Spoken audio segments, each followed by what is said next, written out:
मी लहान असताना आमच्या इथे यात्रा असली, की हा पदार्थ हमखास घरी आणला जायचा. तेव्हा तो मला खूप आवडायचा. पण हा करायला देखील खूप सोपा आहे हे मोठ्यापणी समजलं. चला मग ही खास रेसिपी तुमच्यासोबत देखील शेअर करते. तर 1 वाटी तीळ घ्यायचे आणि मस्त मंद आचेवर खरपूस असे भाजून घ्यायचे. आता त्याच कढईमध्ये 1 वाटी बारीक चिरलेला गूळ घ्यायचा. हा चिक्कीचा गूळ नाहीये, साधा गूळ आहे, नरम असा. गूळ बारीक चिरून घ्यायचा आहे. त्यामध्ये 1 टेबलस्पून पाणी घालायचंय आणि गूळ पूर्णपणे विरघळेपर्यंत एकसारखं हे हलवत राहायचं आहे. तर बघू शकता गूळ विरघळला की लगेचच याला फेस यायला लागतो. यावेळी गॅसची फ्लेम आपल्याला कमी करायची आहे आणि यामध्ये 1 छोटा चमचा तूप घालायचं आहे. तूप घातल्याने आपली तयार होणारी रेसिपी छान कुरकुरीत आणि त्याचबरोबर खुसखुशीत तयार होते, कडक वगैरे होत नाही. तर आता पाक तयार झाल्यानंतर ना आपल्याला तो चेक करून घ्यायचा आहे. इथे आपल्याला गोळीचा पण असा कडक असा पाक बनवायचा आहे. इथे गोळी तयार होते, पण पाक सध्या सॉफ्ट आहे. तर परत हे हलवत राहायचं आहे. गॅसची फ्लेम मंद आचेवर ठेवायची आहे. आता मात्र बरोबर 5 मिनिटं झालेत. गॅस मी बंद केलाय आणि गॅस बंद करूनच पाक चेक करायचा. आता मस्त गोळी होत आहे आणि ती पाण्यामध्ये घातली, की टन असा आवाज येतोय ना, असाच आवाज आला पाहिजे म्हणजे परफेक्ट तुमचा पाक तयार झाला. आता गॅस बंद केलेला आहे आणि आता ह्या गुळाच्या पाकामध्ये फक्त पाव चमचा खाण्याचा सोडा घालायचा. यामुळे या गुळाचा रंग अगदी फिक्कट असा तयार होतो.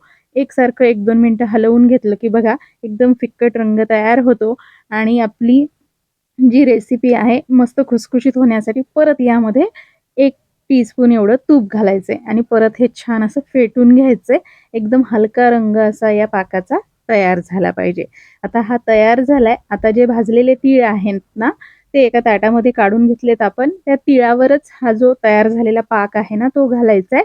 खाली ताटाला लागू द्यायचा नाहीये. बरोबर तिळावर घालायचा, जेणेकरून मग ताटाला चिकटणार नाही याकरिता.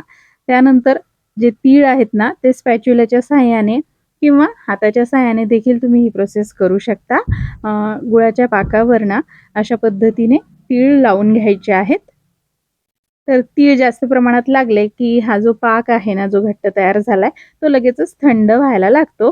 त्यामुळे हाताला एवढे चटके वगैरे लागत नाही. तर मी हातानेच आता याचा गोळा तयार करून घेतलाय. असा याचा गोळा तयार करून घ्यायचा आणि त्यानंतर छोटे-छोटे बॉल बनवून घ्यायचे आहेत.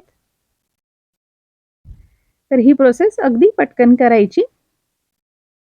जोपर्यंत गुळाचा पाक सॉफ्ट असतो ना, तोपर्यंत झटकीपट याचे गोळे तयार करून घ्यायचे आणि हातावर थोडासा त्याला चपटा आकार देऊन घ्यायचा आहे. बघू शकता अशा पद्धतीने. अशा पद्धतीने मस्त तुम्ही तिळाची रेवडी घरच्या घरी बनवू शकता.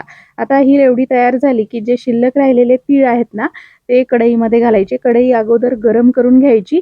त्यानंतर गॅसची फ्लेम मंद आचेवर ठेवायची. त्यानंतर तीळ घालायचे. हलकेसे ते गरम झाले, की त्यामध्ये ह्या तयार झालेल्या रेवड्या घालायच्या आहेत आणि त्या थोड्याशा गरम झाल्या ना, की बरोबर गूळ आहे त्यामुळे तीळ जे आहे त्याला चिकटले जातात आणि सुंदर दिसतात मग रेवड्या अगदी. तर पूर्णपणे कव्हर होऊन जातात त्या तीळ व्यवस्थित त्याला कोट होतात. बघू शकता अशा पद्धतीने अजिबात तीळ शिल्लक राहिलेले नाहीये. आता ह्या काढून घ्यायच्या, पूर्णपणे थंड होऊ द्यायच्या आणि बघू शकता तुम्ही घरच्या घरी अशी मस्त तिळाची रेवडी बनवू शकता.